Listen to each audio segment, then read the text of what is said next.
Thanks for joining us once again. Now let's begin from home. That's where charity is set to begin. And it's all about the National Sports Festival, tagged Gateway Games Ogun 2024. It's halfway mark in the 22nd National Sports Festival in Abeokuta, Ogun State. And the 36 states, as well as the Federal Capital Territory, have been involved in fierce battles against invited junior athletes for medals at the sports festival. Now, four-time consecutive champions, Delta State, are top of the medals table after overtaking Bayelsa State, were in second place, while Rivers State are in third place. Talking about the riverine areas or the Niger Delta states dominating the games. Host nation, Ogun State, are in fourth position, while Lagos State are in seventh place. Now, the chairman of National Sports Commission, Shehu Diko, speaks about the gains of the festival for the host states as well as Nigeria. The badminton event ended in a blaze of glory for the hosts, Ogun State. The pair of Dorcas Adesokan and Aminati Lori defeated Team Rivers State to win the women's doubles gold to help Ogun top the medals table in badminton at the Games. The pair of Dorcas Adesokan and Aminati Lori defeated Team Rivers State to win the women's doubles gold and help Ogun State top the medals table in badminton at the Games. The hosts finished up with 3 gold. Oyo State came second with 2 gold medals, while Rivers State and Niger State picked 1 gold medal each. In athletics, the anticlimax was the ejection of favorite and Nigerian international Favour Ashe of Delta State from the 100 meters for men. Ashe reported to the starting line without a number tag, and Chidera Ezeaka of Edo State easily won the 100 meters for men in 10.27 seconds. Kate Odumusa of Delta State won the women's 100 meters. The race was concluded in darkness with the aid of ambulance headlamps at the finishing line and hundreds of phone lights.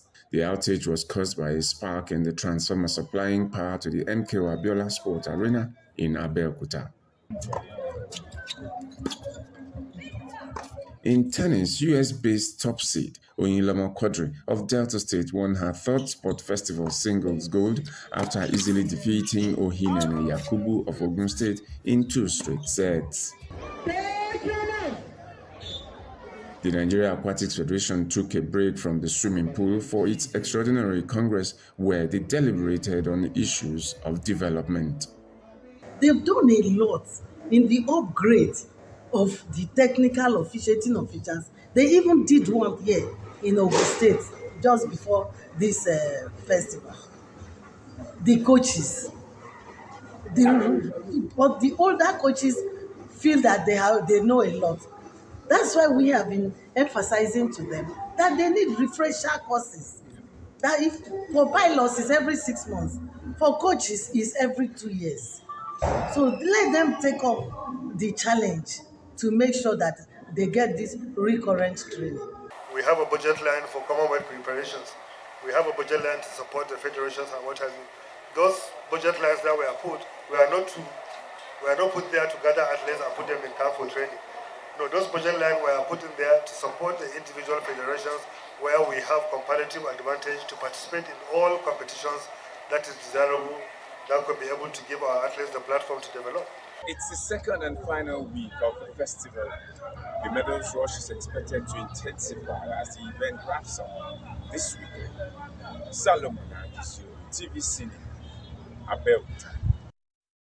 And then it has been a sports-packed weekend rather in Ogun State where thousands of athletes are competing fiercely across multiple sports to make a name not just for themselves and their states, but also stake a claim as Nigeria's next set of global stars. TVC senior correspondent Solomon Ajuziogu is still in Abeokuta and joins the show this evening. Solomon, good evening. It's good to have you on the show. Good to be here, Samson. Thanks for having me. Okay, let's run through a whole lot that happened over the weekend. I mean, majority expected Oyinlomo Quadri to definitely emerge as the women's singles gold medalist, and that happened. But the controversy or the shock lies with the athletics, events, especially the men's 100 meters. You talked about Favour not coming out with his tag and all of that.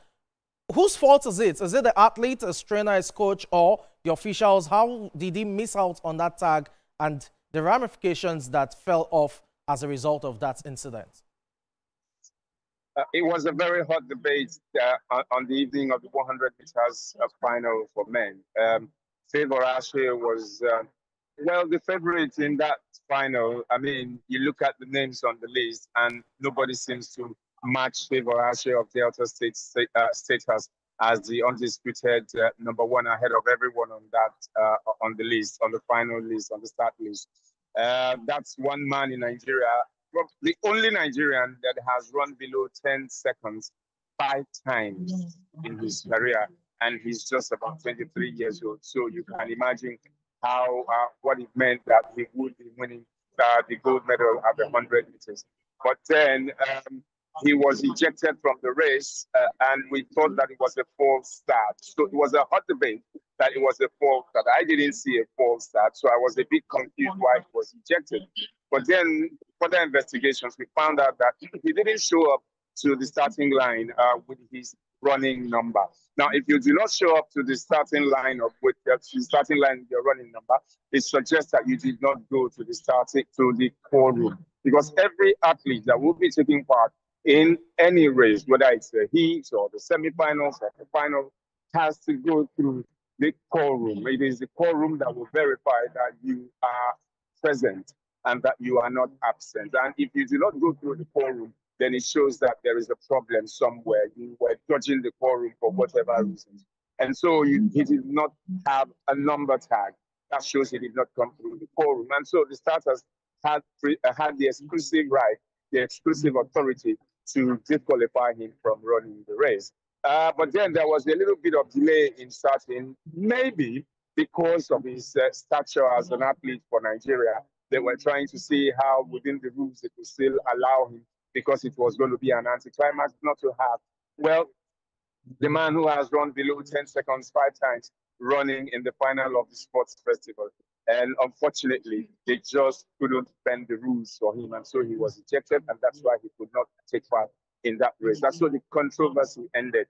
Well, you will expect the controversy to end, but the Delta people were not taking kindly to that. And they went on all the way. And then the athlete at some point was like, oh, he was told immediately he got to the starting line by the starter that, no, you are not going to take part in this race.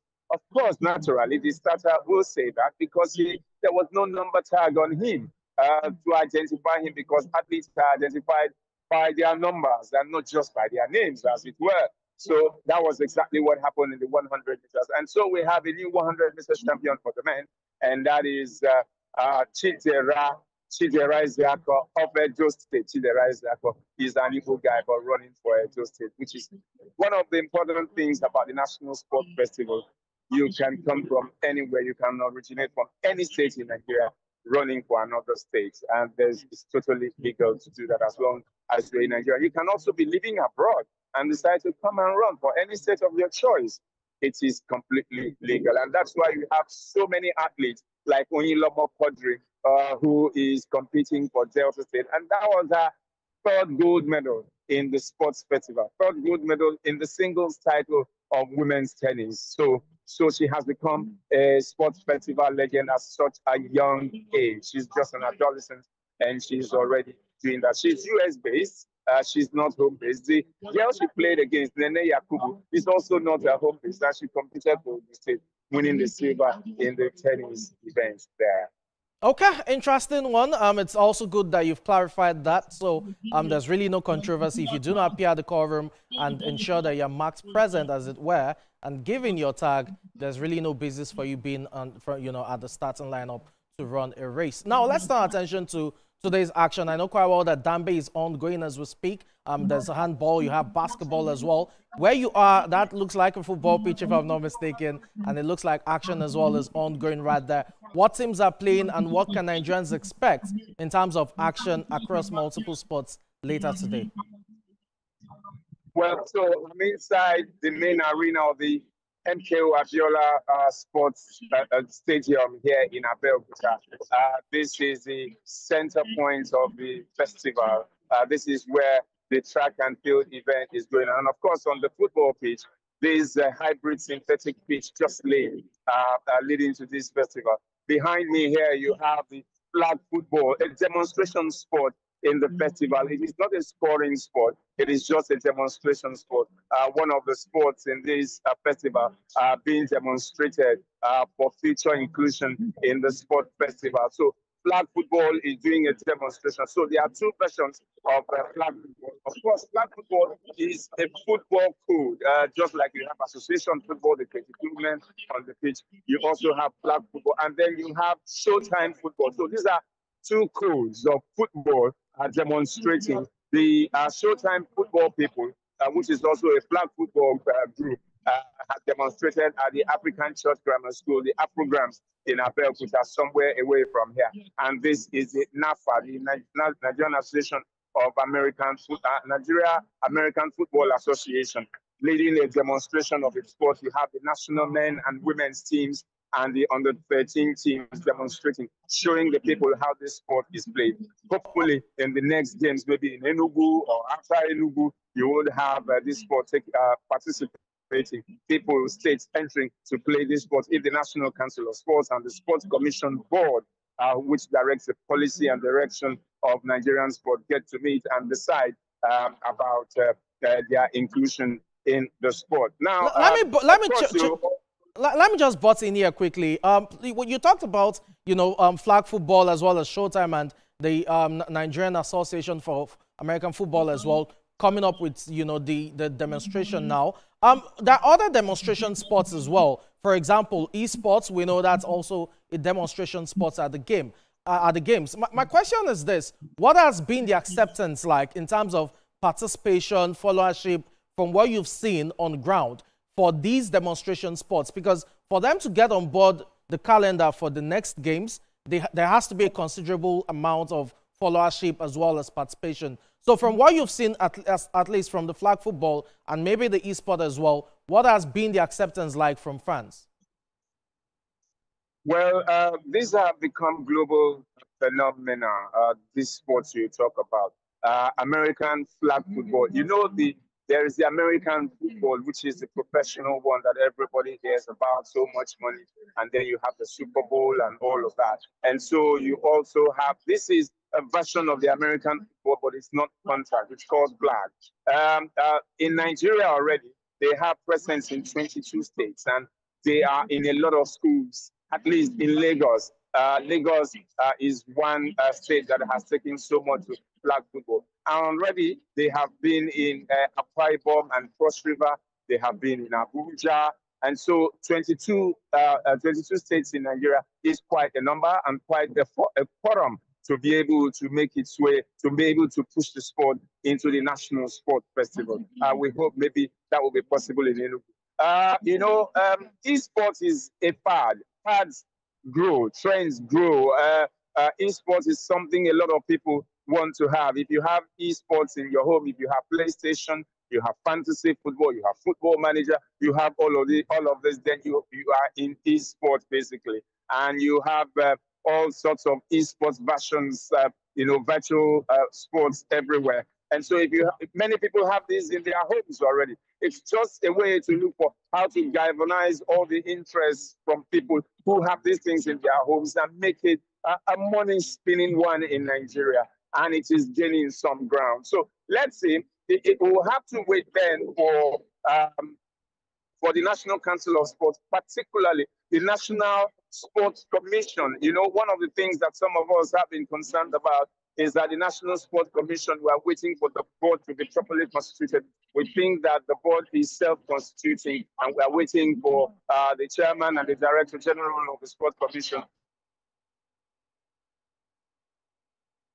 to at least convene the Sports Commission Board, so that we can have direct policy direction for Nigerian sports, and then they can decide all of this, because every sector of Nigerian sport is represented on the National Sports Commission Board. Once that takes place, then we can have a proper direction. But every sport, going forward, where Nigeria has decided to formulate a policy that makes sports a proper business, then we have to bring in all of the sports that are raking all the money. Esports is one of them. American football, flag football, you may call it, or whatever version, whether it's NAPA or whether it is Showtime in Nigeria, whatever one you choose to call this sport, it's a bit of money spinner. And then when you showcase this sport in a place like this, then you get all the states that are present here, 36 states and Abuja, to take interest in it, and then to get younger people here involved. Those who can't make it in track and field can certainly try their hands on this sport and see if they will make a way in it. Before you came to that, I was going to talk about one other incident that happened last night when the lights went off. But then maybe when we get to that point, then we'll be able to break it down. Okay, we'll definitely address that in subsequent discussions. And we just have to thank you so much for your time right now. And we hope that you have a fun-filled day, as it were, watching multiple sports across Ogun State. Thank you very much for your time, Solomon Ajuziogu, TVC News Senior Correspondent. Okay, let's move away from there now and turn our attention to football matters. Liverpool enjoyed the day of celebration